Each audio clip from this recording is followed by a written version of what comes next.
Good morning, everyone. Welcome to our General Studies lesson. And currently, we are doing Unit 3 Chinese Culture. And today, we'll look at ancient Chinese architecture.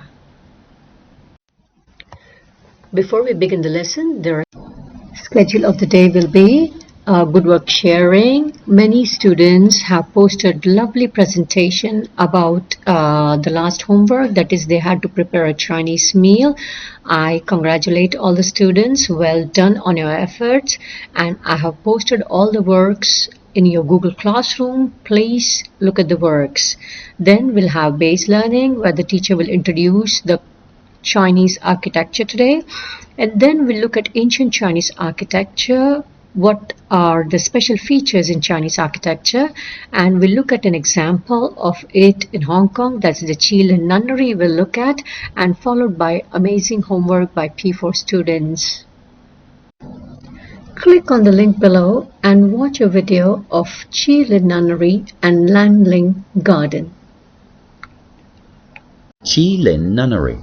Wooden construction is the main feature of Chinese traditional architecture. Although the constructions were slightly different in appearance in different dynasties or regions, they all share the same Chinese building style. The traditional Chinese architecture has a unique style and is well known in the world. Now look at this picture in front of you. This is the largest Buddhist temple, which is in Hong Kong, and it's called as Chi Lin Nunnery, which was built in 1934 and renovated in 1990. Many of you may have been to this beautiful temple complex, and it's huge, and it covers a space of more than 33,000 square meters. It's got gardens and many more chambers, and it has its own special architectural style.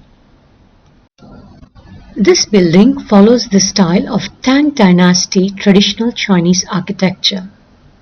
The present-day buildings are wood frame buildings built without the use of any iron nails.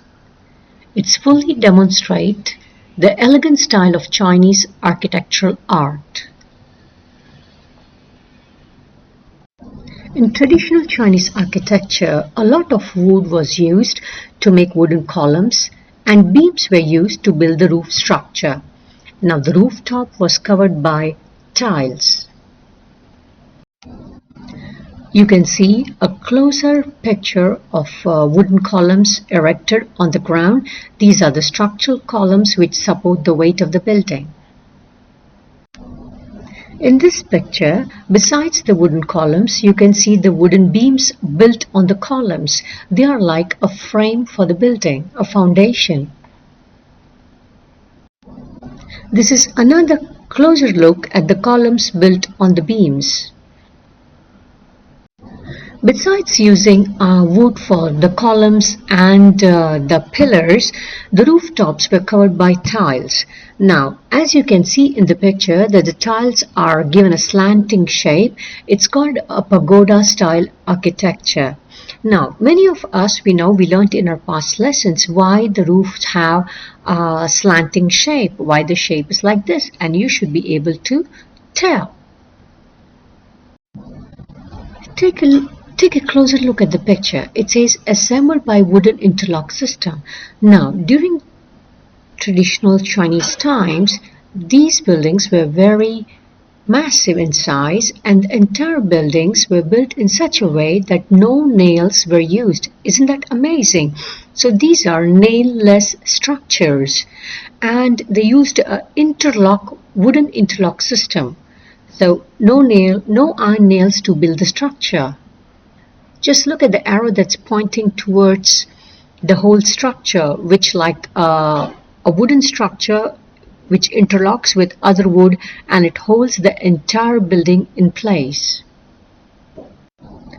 This is a closer look at the wooden interlock system. How instead of nails, like holes are made in the wood and grooves are made, and they push it inside and it just interlocks itself so that they don't have to use any nails to hold the building. Now, capital. Capitals are installed at the junctions of the structure. That means where two ends meet, they're installed at the junctions, and they are used to support the load and lengthen the lifetime of the building. Also, capital is a complicated but beautiful part of the structure. It's beautiful part as well as very important part because it just holds the structures together and it holds the ends together without any nail support. A closer look at the capital, how it holds the building.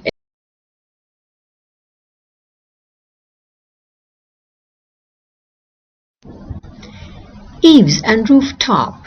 There are different designs of rooftop in Tang Dynasty architecture. Jilin Nunnery used one of the design. As you can look in the picture, on top of the roof you see two structures, two sculptures, and they are like straight eaves with a pair of sculpture of Oyu. Now these two pair of sculptures on the rooftop of the Hall of Heavenly Kings and the main shrine hall respectively. Straight eaves with a pair sculpture of Oyu. Just look at those two sculptures on top of the rooftop.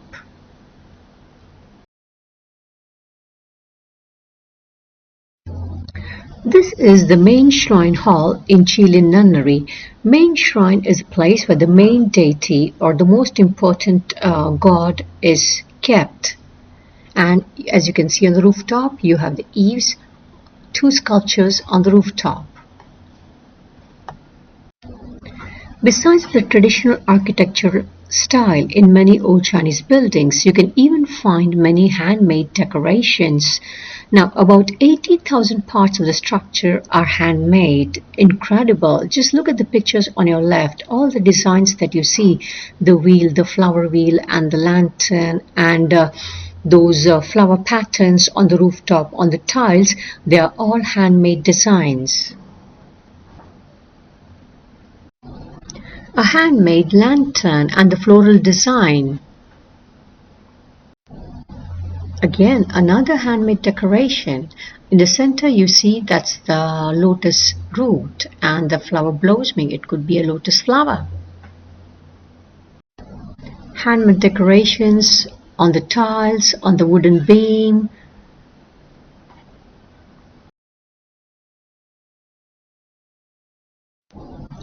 Let's revise what we have learned about Chinese traditional architecture. This is a picture of Jilin Nunnery, and in the picture you can see the numbers 1, 2, 3, 4 and 5, and let's just recap what are the important parts in this building.